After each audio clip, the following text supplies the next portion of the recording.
तर्क संग्रह में गुण विवेचन के क्रम में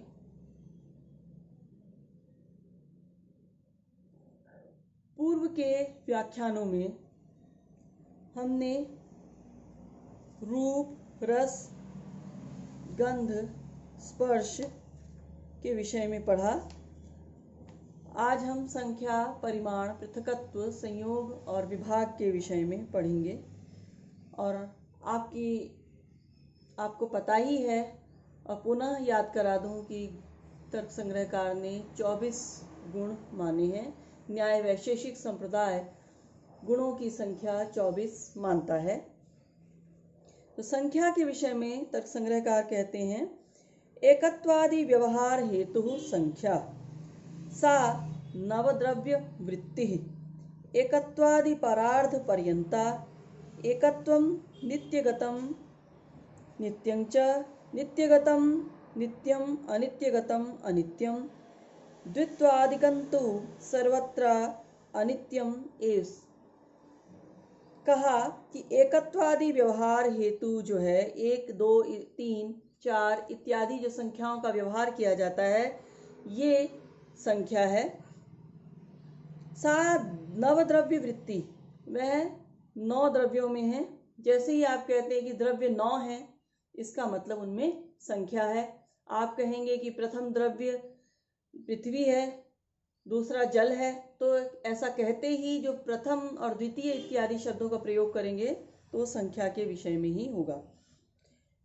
फिर कहा, इसलिए कहा कि ये नवद्रव्य वृत्ति यानी 9 द्रव्यों में रहती है संख्या। एकत्वादि परार्ध पर्यंता, और यह जो संख्या है एकत्व से लेकर परार्ध पर्यंत, परार्ध जो संख्या है ये अनंत का द्योतक है।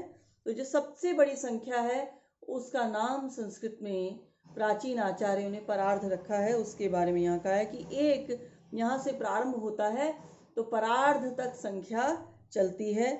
एकत्वम नित्यम नित्यं नित्यम अनित्यम च नित्यम अनित्यं च, यही जो एकत्व है यह नित्य भी है और अनित्य भी है। कहा नित्यगतम नित्यम, जो नित्य में है तो वो नित्य है। जैसे कि ब्रह्म एक है तो वो नित्य हुआ। अनित्यगतम अनित्यम, और जो अनित्य वस्तु हैं यदि उनमें हम एकत्वादि का प्रयोग करते हैं तो वो अनित्य होंगी। एकत्व का प्रयोग करने पर वो अनित्य कहलाएंगी। द्वित्वादिकं तु सर्वत्र अनित्यमेव, और जो द्वित्वादि है वो सर्वत्र अनित्य ही है, ये इन्होंने कहा। आप इसे देखिए जरा कि एकत्वादि का जो व्यवहार है वो संख्या है, आप नोट कर लीजिए। यह 9 द्रव्यों में होती है तथा 1 से लेकर परार्ध जो कि सबसे बड़ी संख्या है वहाँ तक है। एकत्व नित्य तथा अनित्य 2 प्रकार का है। नित्यगत एकत्व नित्य कहलाता है और अनित्यगत एकत्व अनित्य कहलाता है।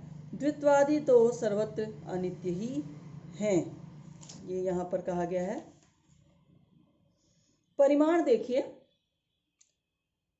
परिमाण के विषय में कहा, मान व्यवहार आदि असाधारणम कारणम परिमाणम नवद्रव्य वृत्ति तच्चतुर्विधम अणु महत् दीर्घं ह्रस्वं चेति। कहा मान, मान अर्थात नाप, नाप यानी कि ये इतना है, ये इतना है। इस प्रकार का जो नाप है, जैसे किसी वस्त्र के विषय में कहा जाए कि वो 1 मीटर चौड़ा है, या किसी तरल द्रव्य के विषय में कहा जाए ये 1 लीटर है, या किसी ठोस वस्तु के विषय में कहा जाए कि ये 1 किलो है। तो इस प्रकार की ये जो माप है इसको हम जो है परिमाण कहते हैं। तो ये जो मान के व्यवहार के असाधारण कारण को परिमाण कहा जाता है। यह समस्त जो नवद्रव्य हैं उनमें रहता है। यह 4 प्रकार का होता है, अणु, महत्, दीर्घ और ह्रस्व। कौन कौन सा? अणु, महत्, दीर्घ और ह्रस्व।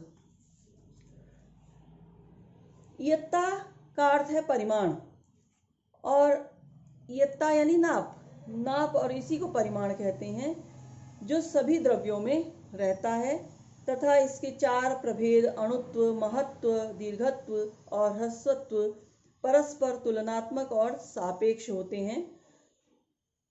एक दूसरे की अपेक्षा या तुलना में अणु या महान होता है। इसी प्रकार कोई वस्तु पारस्परिक तुलना की दृष्टि से दीर्घ या ह्रस्व कहलाती है। ये यहाँ पर कहा है। जैसे कि इसे आप देखिए कि कोई वस्तु यदि हमें छोटी प्रतीत होती है वो तब होगी जब हमें कोई बड़ी वस्तु उसके आगे दिखाई देगी। तो ह्रस्व और दीर्घ इस तरह का अणु या महत्व ये ऐसे हैं जो कि द्रव्य सापेक्ष हैं। यदि हमें उससे अधिक बड़ा द्रव्य मिलेगा तो हमें वो अपेक्षाकृत वो वस्तु छोटी लगने लगेगी। यदि हमें कोई महान द्रव्य हमारे सामने है और हमें उससे कोई सूक्ष्म या अणु द्रव्य मिल जाता है तो ऐसी स्थिति में जो महान द्रव्य है उसकी तुलना में वो वस्तु हमें छोटी लगने लगेगी। तो इसी प्रकार ह्रस्व, दीर्घ, अणु, महान ये सब सापेक्ष हैं, ये इन्होंने कहा है। पृथकत्व, अब देखिए पृथकत्व है पृथक व्यवहार असाधारण कारणम पृथकत्वम। कहा कि और यह सर्वद्रव्य वृत्ति है, सभी द्रव्यों में रहता है। यहाँ पर कहा है कि पृथकत्व, पृथक यह इससे पृथक है। ये जो पृथक है इस प्रकार के व्यवहार का जो असाधारण कारण है वह पृथकत्व कहलाता है।